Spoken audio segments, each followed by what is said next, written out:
আপনি মুনাজারা ইসলাম মুনাজারা করেন, আপনারা বাতিলের মোকাবেলায় দালায়েলের বহস করেন, আপনারা আপনাদের মতো করে বহস করে যান। আমরা হয়তো মুনাজারা করব না, বহস করব না, কিন্তু আপনি আহলে হক হয়ে, আপনি উলামায়ে দেওবন্দের একজন মুখপাত্র হয়ে যখন মুনাজারা করবেন, মনে রাখবেন আপনার তাহাফুজের জন্য আপনার পিছনে মামুনুল হক কুকুর হয়ে দাঁড়িয়ে আছে।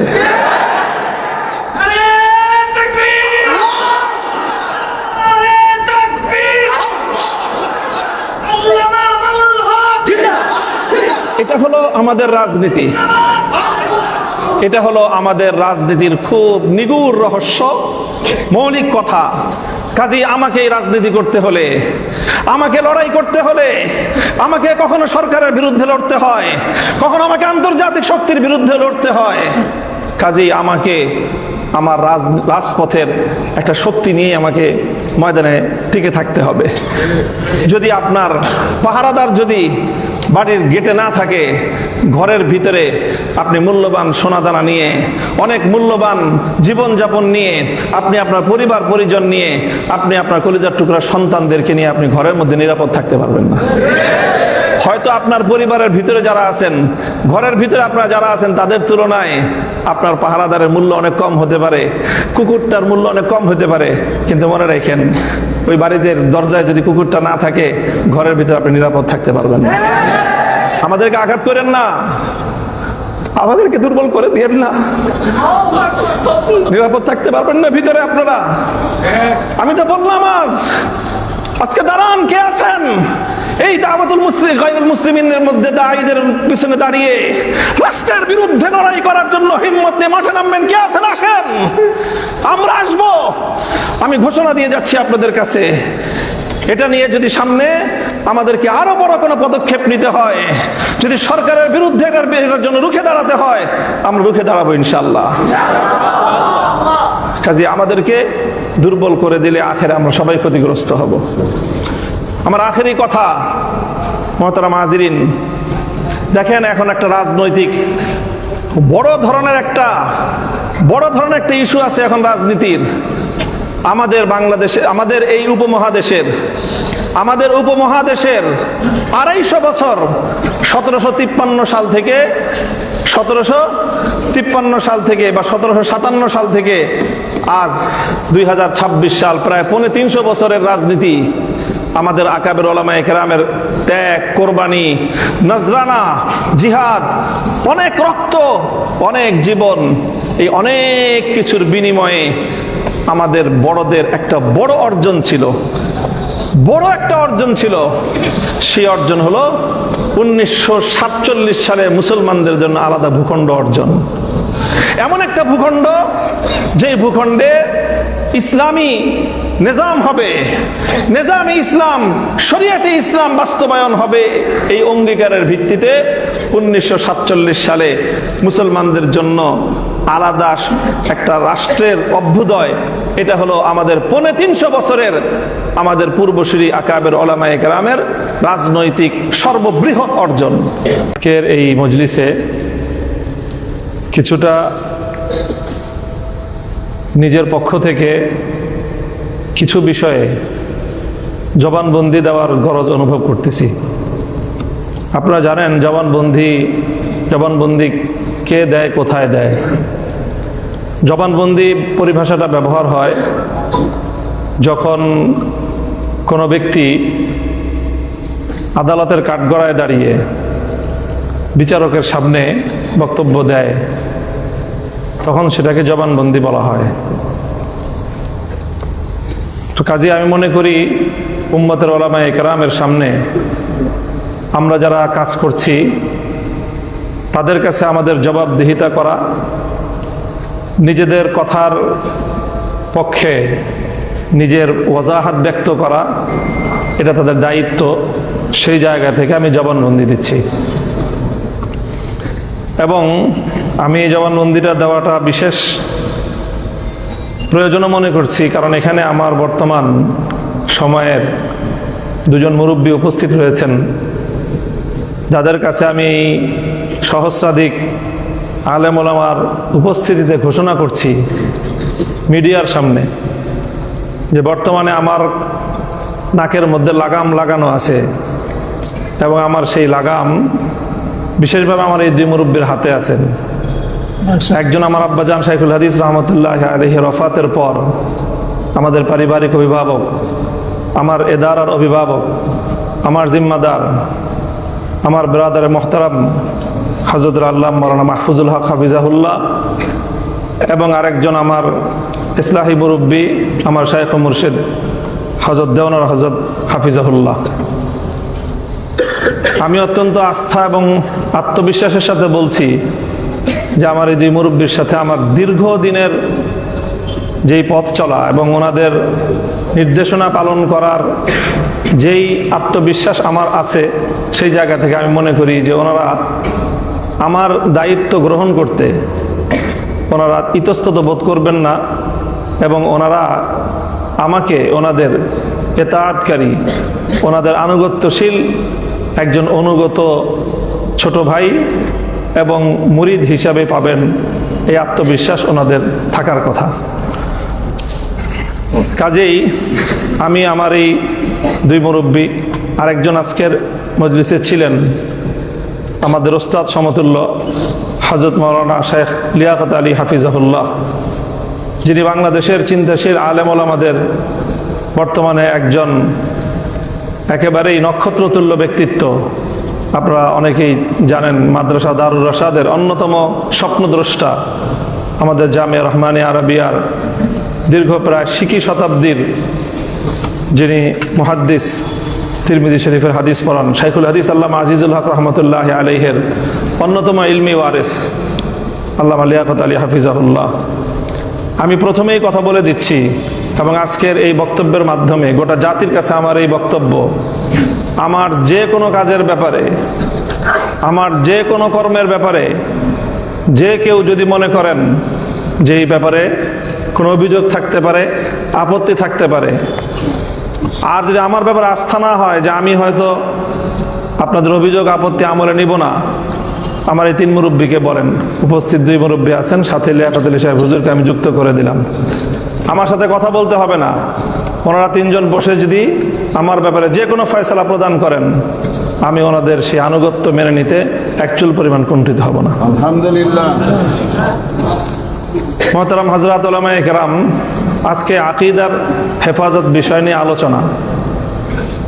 তো আমি তো আলহামদুলিল্লাহ কওমি মাদ্রাসায় আগাগোড়া পড়াশোনা করেছি, এবং কওমি মাদ্রাসায় পড়াশোনা করার পর থেকেই আমার আব্বাজান শাইখুল হাদিস রহমতুল্লাহ আলাইহি আমাকে নিজে হাতে ধরে নিয়ে সিরাজগঞ্জ উত্তরবঙ্গের দারুল উলুম বেতুয়া মাদ্রাসার আব্দুল বাসেদ খান সাহেব হুজুর এখন যে মাদ্রাসার মুতামিম, ওই মাদ্রাসায় নিয়ে আমাকে টেবিলের এই পার থেকে ওই পারে বসায় দিয়ে আসছেন, এবং বুখারী শরীফের তাদরিসের জিম্মা আমাকে অর্পণ করে সেই নিবৃত এক পল্লীতে রেখে এসেছেন। সেই থেকে আজ 1996 সাল থেকে 2026 চলতেছে, হিসাবে 32 বছর বুখারী শরীফ তাদরিসের খিদমতের সাথে আল্লাহ সম্পৃক্ত রেখেছেন। কাজী কোরআন এবং হাদিসের শিক্ষকতার অব্যাহত এই মেহনতের মাধ্যমে আল্লাহ পাক রব্বুল আলামিন কোরআন এবং হাদিসের কিছু ইলম বা কিছু মালুমাত আল্লাহ পাক রব্বুল আলামিন হাসিল করার তৌফিক দিয়েছেন। সেই জায়গাগুলোকে ভিত্তি করেই আমি আমার সকল কার্যক্রম পরিচালনা করি। আমি এখানে খুব কথা লম্বা বলবো না, 2-3টা কথা। এই যে আকীদার যে আলোচনা, এই আলোচনায় আমি যেহেতু একটা বিশেষ অঙ্গনে আমাদের আকাবের এবং আসলাফদের এবং আমাদের পুরা মাসলাকে দেওবন্দিয়াতের আমি একটা প্রতিনিধিত্বশীল জায়গায়, যেভাবেই হোক যে করেই হোক আমাকে পৌঁছা দেওয়া হয়েছে, এবং এর জন্য সবচেয়ে বড় অবদান হলো বিগত ফ্যাসিবাদী শেখ হাসিনার। তো সেই জায়গায় যেহেতু যে কোনোভাবে আমাকে উপনীত করে দেওয়া হয়েছে, এই জন্য আমাকে আমার সেই জায়গার অবস্থা বিবেচনা করে আমাকে কথাবার্তা বলতে হয়, কাজকর্ম করতে হয়, মিডিয়াকে ফেস করতে হয়, জাতীয় এবং আন্তর্জাতিক গণমাধ্যমকে আমার ফেস করেই কথাবার্তা বলতে হয়, সেই জন্য অনেক শব্দ, অনেক ভাষা, অনেক কথা আপনারা বলেন, সেটার প্রতি আমার সমর্থন থাকলেও অনেক সময় সেই সীমাবদ্ধতার কারণে আমরা বলি না। এবং আমি মনে করি যে কিছু কিছু আলফাজ আছে যেগুলো বর্তমান সময়ে লফজের হিকমতের মধ্যে পড়বে, যেরকম ফিতনায়ে ইনকারে হাদিস, এটা একটা অনওয়ান, আবার ফিতনায়ে আহলে কোরআন একই অনওয়ান। আমি মনে করি ফিতনায়ে আহলে কোরআন বলার চেয়ে ফিতনায়ে ইনকারে হাদিস বলাটা বেশি হিকমতপূর্ণ হবে। আহলে কোরআন বললে মানুষকে, অনেক মানুষ বিভ্রান্ত হয়ে যাবে এই শিরোনাম শুনেই, যে আহলে কোরআন তো ভালো জিনিস, তারপরে আহলে কোরআনের বিরুদ্ধে লাগছেন কেন? তো তারা আসলে আহলে কোরআন না, তাদের প্রকৃত পরিচয় তারা মুনকিরিন হাদিস। ঠিক একইভাবে আহলে হাদিস বা এই জাতীয় শব্দে তারা তানকিদ না করে ফিতনায়ে ইনকারে তাকলিদ, তাকলিদ অস্বীকার করা এটা উম্মতের মধ্যে অনেক বড় এক ফিতনা। হাদিস অস্বীকার করা যেরকম এক বড় ফিতনা, তাকলিদ ইনকার করাটাও এটা উম্মতের 1300 বছরের তাওয়ারুসের এক ইনকার করার ফিতনা। এই দুইটা শব্দের প্রতি আমার একটা থাকলো, উলামায়ে কেরাম এটা নিয়ে ফিকির করবেন। আমি এখন আরেকটা বিষয় ওয়াজাহাত করতে চাই। যেহেতু আমি উম্মতের উলামায়ে কেরামের পক্ষ থেকে প্রতিনিধিত্বশীল জায়গায় বসে রাজনৈতিক কার্যক্রম পরিচালনা করছি, এই জন্য রাজনীতি নিয়ে আমার একেবারে যে পড়াশোনা, পর্যালোচনা, পর্যবেক্ষণ নাই এরকম আমি আমাকে নিজেকে মনে করি না। বরং আমি আমার রাজনৈতিক পথ চলায় প্রতিটি পদক্ষেপে আমি আমার আকাবির আসলাফ, আমার পূর্বসূরি, বিশেষ করে উলামায়ে দেওবন্দের প্রতিটি রাজনৈতিক সন্ধিক্ষণের ওনাদের কর্মকাণ্ড, কর্মপন্থা নিয়ে আমার চুলচেরা বিশ্লেষণ করার সুযোগ অন্যদের চেয়ে বেশি হয়। সেই জায়গা থেকে আমি মাসলাকে দেওবন্দের সিয়াসি ফিকরটা কি, রাজনৈতিক চিন্তাধারাই বা কি, এবং তাদের রাজনৈতিক কর্মপন্থাটা কি, আমি খুব সংক্ষেপে 2-4টা কথা থেকে আমি যতটুকু বুঝেছি আপনাদের কাছে উপস্থাপন করার চেষ্টা করি। যেমন ধরেন, আমাদের এই পাক ভারত উপমহাদেশে দেওবন্দি উলামায়ে কেরামের রাজনীতির অন্যতম একজন মুখপাত্র হিসাবে বা প্রধান মুখপাত্র হিসাবে যদি আমি শাইখুল হিন্দ মাহমুদ হাসান দেওবন্দি রহমতুল্লাহ আলাইহির নাম বলি, আমি মনে হয় আমি খুব বেশি বাড়িয়ে বলবো না।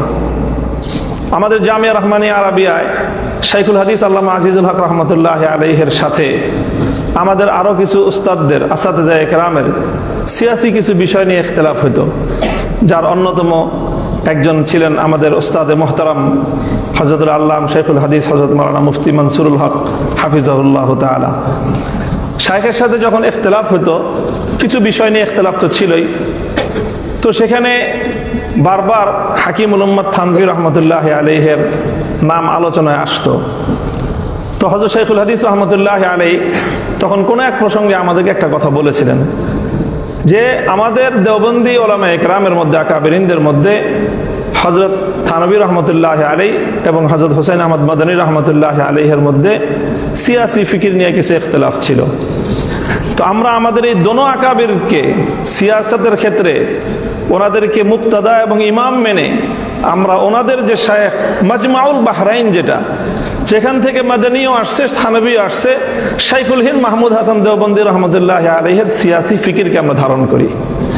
আমার স্পষ্ট বক্তব্য আজকে এখানে, শাইখুল হাদিস রহমতুল্লাহ আলাইহির সেই কথাকে আমি অন্তরে দৃঢ়ভাবে ধারণ করি, এবং আমরা যে রাজনীতির উত্তরাধিকার বহন করি, আমি মামুনুল হক শাইখুল হিন্দ মাহমুদ হাসান দেওবন্দি রহমতুল্লাহ আলাইহির রাজনীতির একজন আদনা কর্মী এবং গোলাম। এটা হলো আমার স্পষ্ট বক্তব্য। শাইখুল হিন্দ রহমতুল্লাহ আলাইহির রাজনীতির একটা অন্যতম দর্শন ছিল, ওনার একটা প্রসিদ্ধ মাকুলা আছে। আমরা জানি ইংরেজ বিরোধী আন্দোলনের প্রধান রূপকার ছিলেন শাইখুল হিন্দ রহমতুল্লাহ আলাইহি এই ভারতবর্ষে, যিনি তর্কে মুওয়ালাত, অসহযোগ আন্দোলনের রূপরেখা দিয়েছিলেন, যিনি 4 বছর আন্দামান সেই কারাগারে বন্দী ছিলেন। শাইখুল হিন্দ রহমতুল্লাহ আলাইহি ইংরেজদেরকে খেদানোর জন্য এই ভারতবর্ষ জুড়ে জমিয়তুল আনসার গঠন করেছিলেন, বিশাল বিশাল আজিমুস শান। তারপরে তিনি ছিলেন তাহরিকে রেশমি রুমালের, সেই তাহরিকে রেশমি রুমালের মূল পরিকল্পনাকারী এবং অবিসংবাদিত নেতৃত্ব দানকারী। শাইখুল হিন্দ রহমতুল্লাহ আলাইহি বলতেন যে ইংরেজদের বিরুদ্ধে যখন তিনি হিন্দুদের সঙ্গে ঐক্যবদ্ধ জোটবদ্ধ আন্দোলন শুরু করলেন, তো অনেকে শাইখুল হিন্দ রহমতুল্লাহ আলাইহির বিরুদ্ধে এটা নিয়ে কালাম করত, তানকিদ করতেন। তখন শাইখুল হিন্দ রহমতুল্লাহ আলাইহি নিজের অবস্থান পরিষ্কার করেছেন, अगर इंग्रेज के खिलाफ कोई कुत्ता भी आगे बढ़े तो शाइखुल हिंद उसका साथ देगा। ইংরেজদের বিরুদ্ধে একটা কুকুরও যদি অগ্রসর হয়, আজ এই উপমহাদেশের সামগ্রিক বাস্তবতা, এই উপমহাদেশবাসীর ভাগ্যের পরিবর্তনের জন্য, এই উপমহাদেশের আগামী দিনের ইসলাম এবং মুসলমানদের ইমানি, মুলকি, তাদের সামষ্টিক অধিকার, স্বার্থ সংরক্ষণ করার জন্য ইংরেজদেরকে বিতরণ করা ছাড়া কোনো উপায় নাই। কাজেই ইংরেজদের বিরুদ্ধে যারাই মাঠে নামবে, শাইখুল হিন্দ তাদের সঙ্গে থাকবে। কাজে আমি মনে করি যে ঠিক তদ্রূপ রাজনীতির মধ্যে অনেক প্রতিপক্ষ থাকে এবং সেই প্রতিপক্ষদের মধ্যে একটা তরতিব করতে হয়। সব প্রতিপক্ষকে একসঙ্গে ময়দানে মোকাবেলায় নামতে গেলে তখন নিজে পরাজয় বরণ করা ছাড়া এবং নিজের অস্তিত্বকে হুমকিতে ফেলানো ছাড়া কোনো কিছুই হয় না। সেই সময়ে যদি শাইখুল হিন্দ রহমতুল্লাহ আলাইহি এবং আমাদের আকাবেরিনগণ ইংরেজদের মোকাবেলায় যখন ওনারা হিন্দু মুসলিম ঐক্যবদ্ধ হয়ে লড়াই করেছেন, তখন যদি হিন্দুদের সঙ্গে নিজেদের ইখতিলাফাতগুলিকে ওনারা এটাকে যদি মাথাচাড়া দিয়ে উঠতে দিতেন, তাহলে এই উপমহাদেশ থেকে ইংরেজদেরকে বিতাড়িত করা সম্ভব হতো না। ঠিক একই জিনিস আমরা দেখি যখন আমাদের আকাবেরিনগণ পাকিস্তানে, মুত্তাহিদা পাকিস্তানে, ঐক্যবদ্ধ পাকিস্তান আমলে যখন কাদিয়ানীদেরকে অমুসলিম ঘোষণা করার এই আন্দোলন শুরু হলো, তখন আমাদের আকাবেরিনরা দেখেছিলেন, দেওবন্দি আকাবেররা, যদি এই আন্দোলনে আমাদেরকে সফলতা অর্জন করতে হয়, তাহলে আমাদেরকে আরো যেই সকল বিষয়ে, আকীদার বিষয়ে, মাসলাক বিষয়ে, নানা বিষয়ে অন্যদের সাথে যে সমস্ত ইখতিলাফাত আছে, সেই সব ইখতিলাফাতগুলিকে এখন এক মোহনায় নিয়ে আসতে হবে। আর না হলে আমরা এই কাদিয়ানীদের মোকাবেলায়, এই আন্দোলনে, রাজনৈতিক এই কর্মসূচিতে আমরা সাফল্য অর্জন করতে পারবো না। আমাদের আকাবের হযরত মাওলানা ইউসুফ বিন নুরি রহমতুল্লাহ আলাইহি, হযরত মুফতি মাহমুদ রহমতুল্লাহ আলাইহি সহ আমাদের আকাবেরিনগণ তখন শুধুমাত্র বেরেলভী আর মওদুদি নয়, বরং আমাদের অধিকাংশ বা প্রায় কোনো কোনো ক্ষেত্রে মুত্তাফাকা যাদের ব্যাপারে রায়, শিয়া তাকফিরের ব্যাপারে, শিয়াদেরকে পর্যন্ত ঐক্যবদ্ধ করে ওনারা পাকিস্তানের অ্যাসেম্বলিতে ঐক্যবদ্ধ আন্দোলন, অ্যাসেম্বলির ভিতরে এবং বাইরে, রাজপথে এবং সংসদে একযোগে ঐক্যবদ্ধ একটা অবস্থান তৈরি করে পাকিস্তানে সেই ঐতিহাসিক কাদিয়ানীদেরকে অমুসলিম বিল তারা পাশ করেছেন। কাজে আমি মনে করি এগুলো আমাদের সামনে আমাদের আকাবেরিনদের সিয়াসি পলিসি, রাজনৈতিক কর্মপন্থা, রাজনৈতিক কর্মপদ্ধতি। আমরা রাজনীতিটা করি আসলে কি জন্য? আমি আমার রাজনৈতিক চিন্তাধারাটা স্পষ্ট করছি। আমাদের রাজনীতির প্রধান দুইটা লক্ষ্য, একটা সুদূর প্রসারী আর একটা বর্তমান লক্ষ্য। আমাদের রাজনীতির লক্ষ্য হলো যে আমরা হলাম পাহারাদার।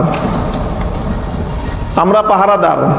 এখন আপনি পাহারাদারকে যেই নামে আখ্যায়িত করতে পারেন।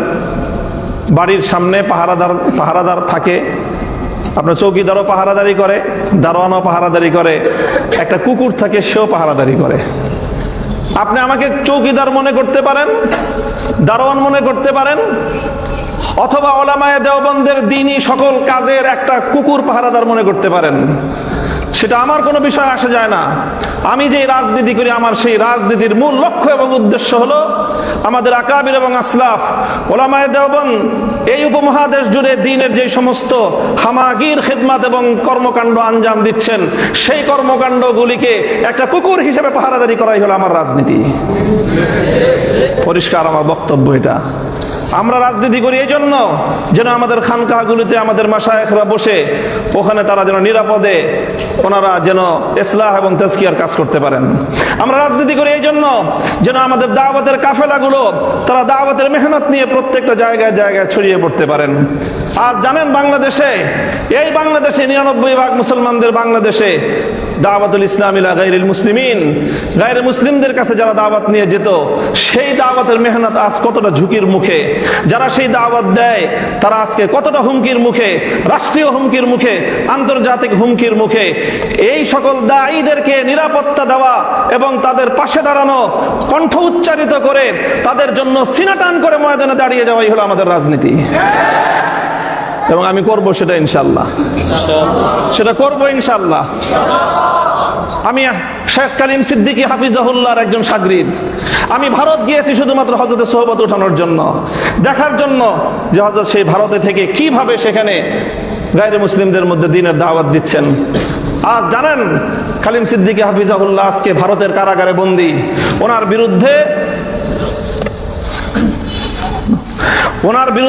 ভারতের আদালত রায় দিয়েছে, তিনি হলো মানে কি বলে এটাকে, না মানে একেবারে ওনাকে যাবজ্জীবন কারাদণ্ড রায় দেওয়া হয়েছে। যাবজ্জীবন কারাদণ্ড। অপরাধ একটাই, উনি অমুসলিমদেরকে ইসলামের দাওয়াত দিয়েছেন। এই জন্য ওই দাওয়াতের সিলসিলা আজকে বাংলাদেশে যারা দাওয়াতের কাজ করেন আজ তারা হুমকির মুখে। বাংলাদেশে এই তাদেরকে তাহাফুজ দেওয়া, তাদের পক্ষে মাঠে কথা বলা, সংসদে কথা বলা, প্রয়োজনে রাজপথে কর্মসূচি দেওয়া, এটাই হলো মামুনুল হকদের রাজনীতি।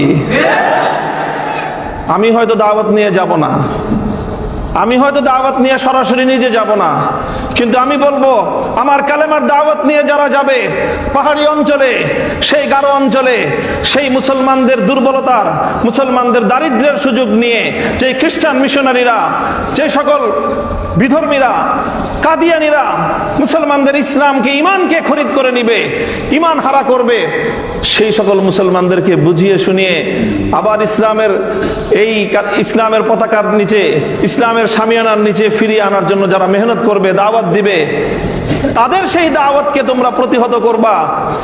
যারা এই সকল দাওয়াতি কাজগুলোকে প্রতিহত করার চেষ্টা করবে, যত বড় শক্তি হোক, সেটা ইন্টারনাল শক্তি হোক, এক্সটার্নাল শক্তি হোক, দেশের ভিতরের শক্তি হোক, আন্তর্জাতিক শক্তি হোক, লড়াই করার জন্য দুইবার ভাববো না ইনশাআল্লাহ আমরা। এটাই হলো আমাদের রাজনীতি, এটাই হলো আমাদের রাজনীতি। দাওয়াতের কাজ করবেন, তালিমের কাজ চলবে।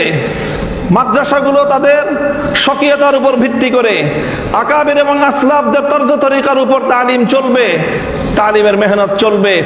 কেউ যদি এখানে এসে অবৈধ হস্তক্ষেপ করতে চায়, সেই কালো হাত ভেঙে গুড়িয়ে দেওয়ার জন্য তাদের মোকাবেলায় রাজপথে সিনাটান করিয়ে দেওয়া, সিনাটান করে দাঁড়িয়ে যাওয়া, এটাই হলো আমাদের রাজনীতি। কাজেই আমাদের রাজনীতির যে মূল মাকসাদ, তার অন্যতম একটা মাকসাদ হলো পাহারাদারি করা। আপনি সেই পাহারাদারিকে, আমি আবারও বলছি, আপনি আমাকে দারোয়ানের মর্যাদা দিলেন না চৌকিদারের মর্যাদা দিলেন, না আপনি আমাকে কওমি অঙ্গনের একজন পাহারাদার কুকুর হিসেবে মূল্যায়ন করলেন, সেটা আমার কাছে খুব বেশি বড় বিষয় নয়। তবে জেনে রাখেন, কুকুর হলো আপনাদের এই কাজের পাহারাদারি করার জন্য আমরা দাঁড়িয়ে আছি। আপনি মুনাজারা ইসলাম মুনাজারা করেন, মুনাজারা করেন, আপনারা বাতিলের মোকাবেলায় দালায়েলের বহস করেন, আপনারা আপনাদের মতো করে বহস করে যান। আমরা হয়তো মুনাজারা করব না, বহস করব না, কিন্তু আপনি আহলে হক হয়ে, আপনি উলামায়ে দেওবন্দের একজন মুখপাত্র হয়ে যখন মুনাজারা করবেন, মনে রাখবেন আপনার তাহাফুজের জন্য আপনার পিছনে মামুনুল হক কুকুর হয়ে দাঁড়িয়ে আছে।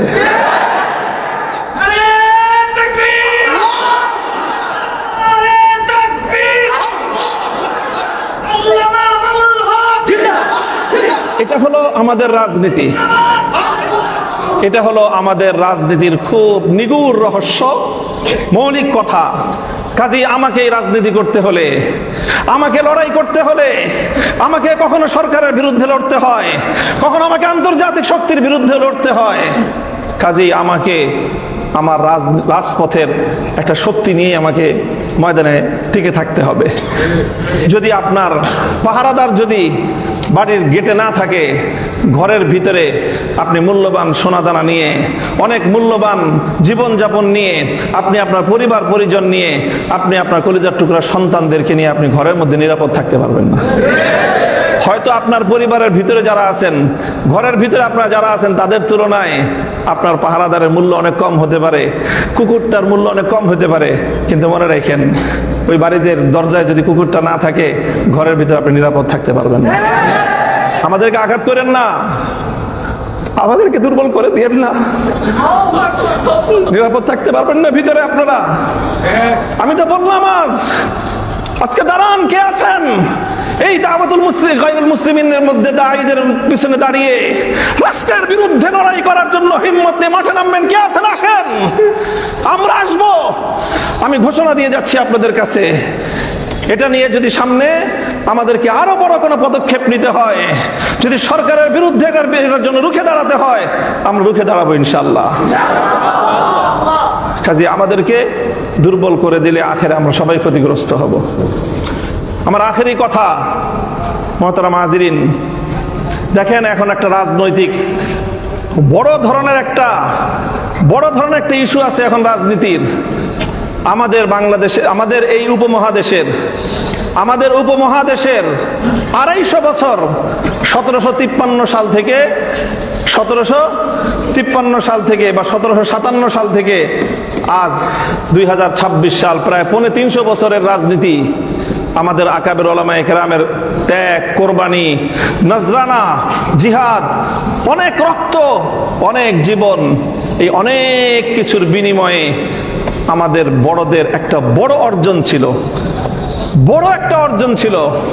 সেই অর্জন হলো 1947 সালে মুসলমানদের জন্য আলাদা ভূখণ্ড অর্জন।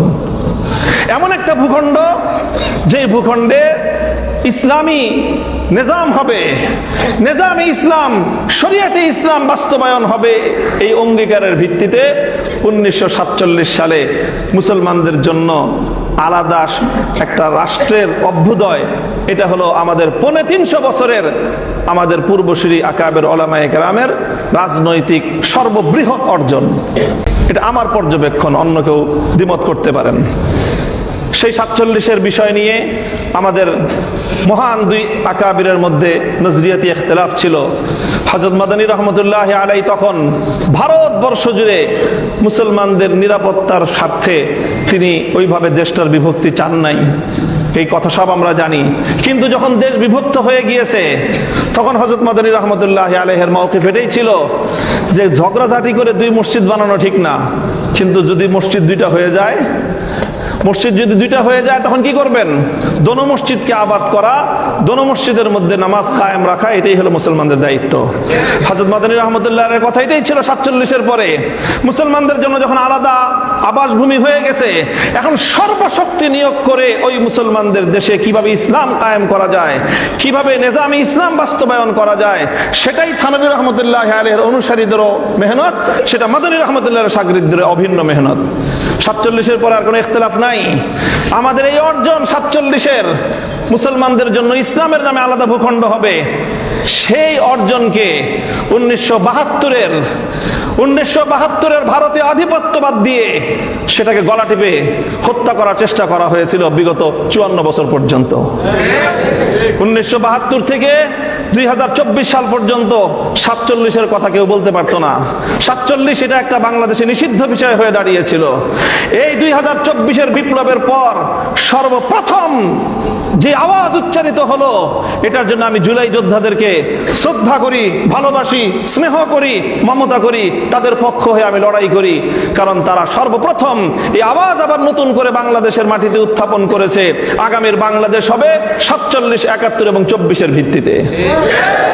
এখন আমাদের রাজনীতি, যারা নিজেদেরকে সাব্বির আহমদ উসমানী রহমতুল্লাহ আলাইহির সন্তান মনে করো, যারা নিজেদেরকে জাফর আহমদ উসমানী রহমতুল্লাহ আলাইহির সন্তান মনে করো, যারা ইতিহাস পড়ো যে তোমাদের 47 সালে স্বাধীনতার পতাকা ইংরেজদেরকে বিতাড়িত করে সাব্বির আহমদ উসমানী উত্তোলন করেছিলেন, যারা সাব্বির আহমদ উসমানী রহমতুল্লাহ আলাইহির ফাতহুল মুলহিম পড়ে ইলম অর্জন করো, যারা জাফর আহমদ উসমানী রহমতুল্লাহ আলাইহির ইলাউস সুনান পড়ে গায়রে মুকাল্লিদিনদের বিরুদ্ধে বহস করো, তোমাদের জানা উচিত যে এই ওসমানী রাহিমাহুমাল্লাহর সেই আমানত, সেই ইসলাম এবং মুসলমানদের ভিত্তিতে আবার দেশ গড়ার নতুন নতুন দিনের মুয়াজ্জিনরা আজান দিচ্ছে, নতুন বেলাল আজান দিচ্ছে।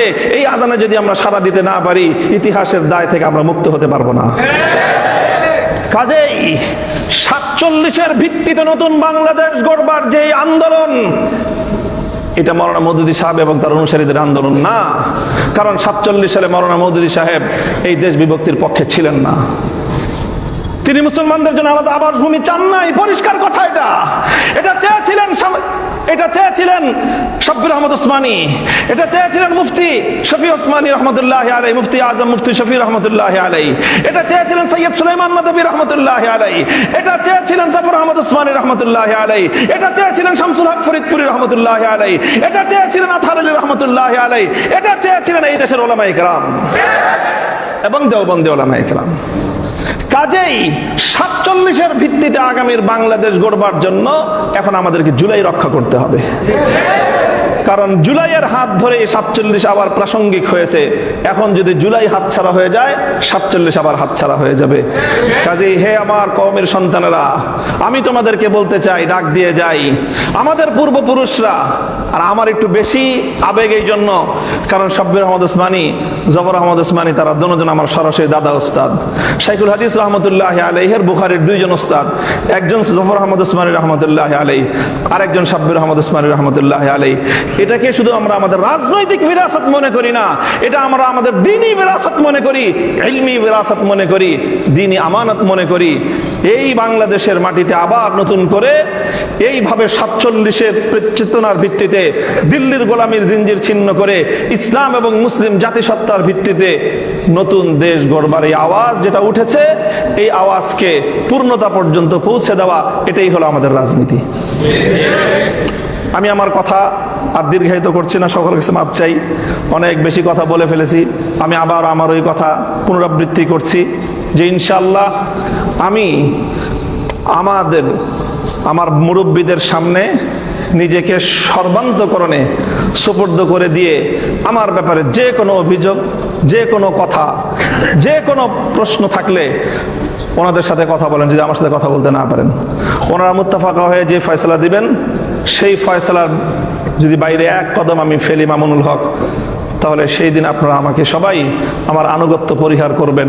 এটা থাকলে আপনাদের কাছে আমার বিশেষ অনুরোধ। আল্লাহ আপনাদের সকলকে কবুল করুন। বাংলাদেশের ওলামায়ে দেওবন্দ ইসলামের সঠিক যে মানহাজ, এটার যে আগে বাড়ায় নিয়ে যাচ্ছে, আমরা পাহারাদার হিসাবে হলেও এই মাসলাকের সাথে, এই মাশরাবের সাথে, এই ফিকরার সাথেই আমরা ইনশাআল্লাহ, আল্লাহ পাক রব্বুল আলামিন আমাদেরকে শেষ দম পর্যন্ত, জীবনের শেষ মুহূর্ত পর্যন্ত এভাবে লেগে থাকার তৌফিক দান করুন।